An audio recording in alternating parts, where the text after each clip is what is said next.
നല്ല ചൂട് ചോറിന്റെ കൂടെ കഴിക്കാൻ പറ്റുന്ന നല്ല കിടിലൻ രുചിയിലുള്ള ഒരു അടിപൊളി ചെമ്മീൻ ഫ്രൈ എങ്ങനെ ഉണ്ടാക്കും നമുക്ക് നോക്കിയാലോ. Welcome back dears. നമുക്കൊരു പാനിലേക്ക് 2 ടേബിൾ സ്പൂൺ അൺസോൾട്ടഡ് ബട്ടർ ചേർത്ത് ഒന്ന് ചൂടാക്കി എടുക്കാം.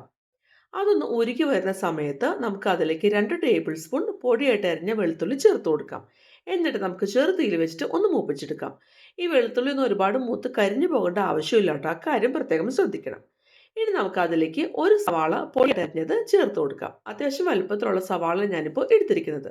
ഇനി നമുക്ക് അതുകൂടി ചേർത്തിട്ട് ചെറുതീയിൽ വെച്ചിട്ട് ഒന്ന് മൂപ്പിച്ചെടുക്കാം.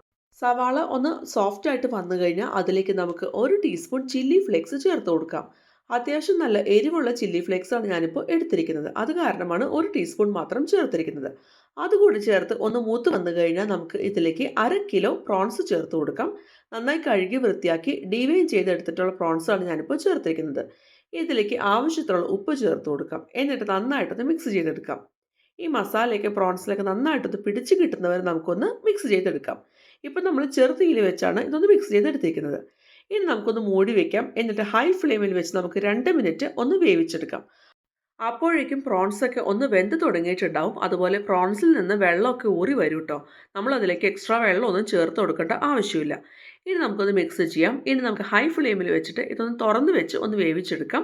ഇടയ്ക്കൊന്ന് ഇളക്കി കൊടുക്കാനായിട്ട് മറക്കരുത് കേട്ടോ. ഈ പ്രോൺസൊക്കെ അത്യാവശ്യം ഒന്ന് വെന്ത് വന്നു കഴിഞ്ഞാൽ അതിൽ വെള്ളമൊക്കെ ഒന്ന് വറ്റി വരാൻ തുടങ്ങുമ്പോൾ നമുക്ക് ഫ്ലെയിം ചെറുതാക്കി വെക്കാം. ഇനി നമുക്ക് ചെറുതീയിൽ വെച്ചിട്ട് ഇതൊന്ന് ഫ്രൈ ചെയ്തെടുക്കുകയാണ് ചെയ്യേണ്ടത്. ഇപ്പോൾ നമ്മുടെ പ്രോൺസൊക്കെ അത്യാവശ്യം നന്നായിട്ടൊന്ന് ഫ്രൈ ആയിട്ടൊക്കെ വന്നിട്ടുണ്ട്. ടേസ്റ്റൊക്കെ നോക്കുക. ഉപ്പൊക്കെ ആവശ്യമുണ്ടെന്നുണ്ടെങ്കിൽ നമുക്ക് ചേർത്ത് കൊടുക്കാം കേട്ടോ. ഇനി നമുക്ക് അതിലേക്ക് 1 ടീസ്പൂൺ കസൂരി മേത്തി ചേർത്ത് കൊടുക്കാം. ഇനി ഒന്ന് മിക്സ് ചെയ്യാം. നിങ്ങൾക്ക് വേണമെന്നുണ്ടെങ്കിൽ ഫ്രഷ് ആയിട്ട് അരിഞ്ഞിട്ടുള്ള മല്ലിയില വേണമെങ്കിൽ ചേർത്ത് കൊടുക്കാവുന്നതാണ് കേട്ടോ. നിങ്ങളുടെ കയ്യിൽ എന്താണോ ഉള്ളത് അതനുസരിച്ച് നിങ്ങൾക്ക് ചേർത്ത് കൊടുക്കാവുന്നതാണ്. ഇത്രേ ഉള്ളൂ, നമ്മുടെ അടിപൊളിയായിട്ടുള്ള നമ്മുടെ പ്രോൺസ് ഫ്രൈ ഇവിടെ റെഡി ആയിട്ടുണ്ട്.